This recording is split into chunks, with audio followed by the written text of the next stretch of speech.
अस्सलाम वालेकुम एवरीवन। तो आज है रमज़ान की 13 तारीख। देखते ही देखते रमज़ान बहुत जल्दी गुज़र रहा है। आज 13 तारीख हो गई और बहुत जल्द रमज़ान की रौनकें ख़त्म हो जाएंगी। बहुत जल्दी रमज़ान का टाइम गुज़र जाता है, पता भी नहीं चलता। सुबह उठकर मैंने तहज्जुद की नमाज़ अदा की सबसे पहले। उसके बाद मैं लग गई सहरी प्रिपरेशन में। तो आज मैं बनाने वाली थी पराठे और उसके साथ मैं खाने वाली थी दही, क्योंकि मुझे दही पराठा बहुत पसंद है सहरी में खाने के लिए स्पेशली। तो मैं एक तरफ मैं पराठा बना रही थी, दूसरी तरफ मैंने चाय चढ़ा दी थी और दही में मैंने चीनी मिक्स किया। मुझे दही थोड़ी मीठी ही पसंद है, उसमें खटास आती है तो मुझे अच्छा नहीं लगता। तो फिर मैंने सहरी की, सहरी कर कर फ़ज्र की नमाज़ अदा कर कर मैं सो गई थी। फिर जब मैं उठी मैंने ज़ोहर असर की नमाज़ अदा की और घर की सफाई में लग गई। घर की सफाई करने के बाद मैंने किचन प्लेटफॉर्म साफ़ किया, क्योंकि अब अफ्तारी प्रिपेयर करने का टाइम हो रहा था। तो फिर मैंने किचन साफ़ कर दिया। उसके बाद ज़ियारत आशूरा लगाई और मैं लग गई अफ्तारी प्रिपरेशन में। तो आज मैं और मेरी सिस्टर्स बनाने वाले थे वड़ा पाव, जो महाराष्ट्र की बहुत ही फ़ेमस डिश है और हर कोई जो महाराष्ट्र में आता है वो वड़ा पाव ज़रूर खाता है। तो एक तरफ आलू बॉईल करने के लिए रख दिए थे मैंने और एक तरफ मैं भजिए बना रही थी। तो भजिए के लिए सबसे पहले कांदे मैंने कट किए और उसमें हरी मिर्च डाला और सब चीज़ें डालने लग गई मैं।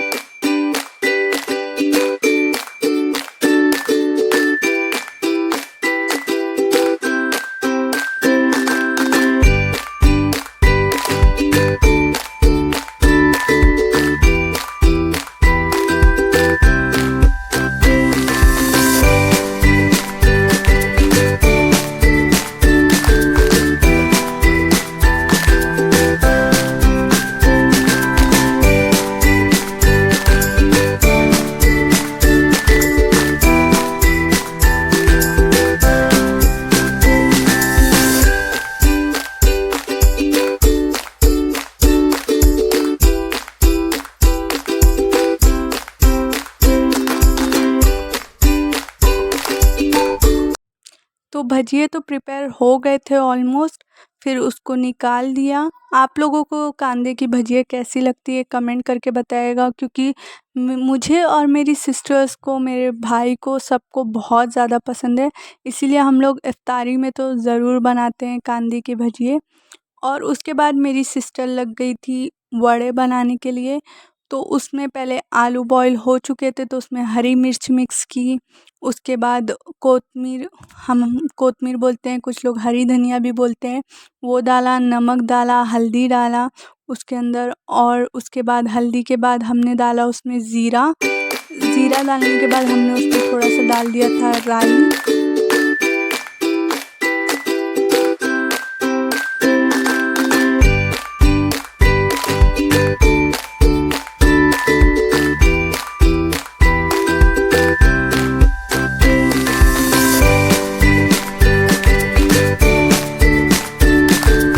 उसके बाद इन सब चीज़ों को मिक्स करने लगे। मिक्स कर कर इसका अच्छे से मिक्सचर बनाना था, सब चीज़ें एक दूसरे में मिल जाए इस तरीके से मिक्सचर करना था। तो ये कुछ इस तरीके से दिख रहा था मिक्स होने के बाद। और वड़ा पाव की चटनी बनाना तो मस्त था, जो बहुत ही इम्पोर्टेंट होती है। उसके बाद मैं, मेरी सिस्टर सब मिलके वड़े बनाने लग गए, उसको शेप देने लग गए। तो सब लोग, हम लोग जब तक वो कर रहे थे, फिर उसके बाद मेरी सिस्टर ने ब्रेड का, वो ब्रेड पकौड़े बनाने की प्रिपरेशन स्टार्ट कर दी। उसको भी हमने पहले प्रिपेयर किया, उस पे आलू लगाया, सब चीज़ें रेडी कर कर हम एक साथ ही फ्राई करने वाले थे। तो इस तरीके से थोड़ा जल्दी हो जाता है ये प्रोसेस। तो ये वड़े के भी हमने शेप कर चुके थे हम, और ब्रेड भी रेडी रखा था हमने। फिर मेरी सिस्टर वड़े फ्राई करने लग गई एक जगह पे, और एक जगह पे मैं ब्रेड पकौड़े बनाने के लिए लग गई थी।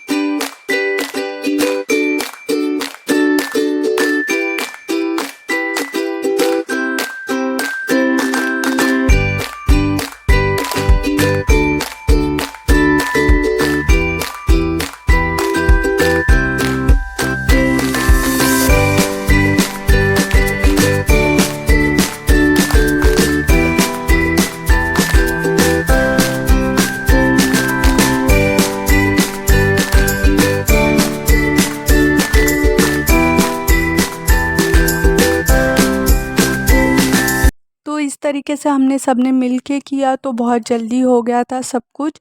और लास्ट में हमने पापड़ फ्राई किया था, क्योंकि पापड़ तो ज़रूरी है रमज़ान में, तो फिर हमने लास्ट में पापड़ फ्राई किया।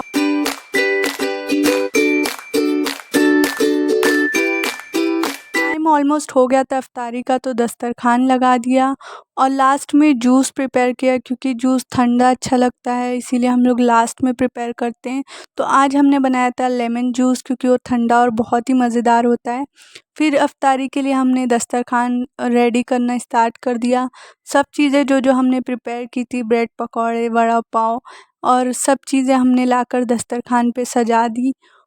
रमज़ान में वड़ा पाव ज़रूर बनाते हैं एक बार। और आप लोग को वड़ा पाव कैसा लगता है कमेंट करके बताएं। जो लोग महाराष्ट्र के हैं वो लोग भी, और जो नहीं हैं वो लोग ने भी कभी खाया हो तो उन्हें कैसा लगा है कमेंट करके बताइए प्लीज़। तो फिर हमारा दस्तरखान ऑलमोस्ट रेडी था, सब चीज़ें हो चुकी थी तैयार, सब कुछ लग चुका था और इफ्तारी का टाइम भी हो गया था। फिर मैंने खजूर से रोज़ा खोला और लास्ट में हमने खाया वड़ा पाव।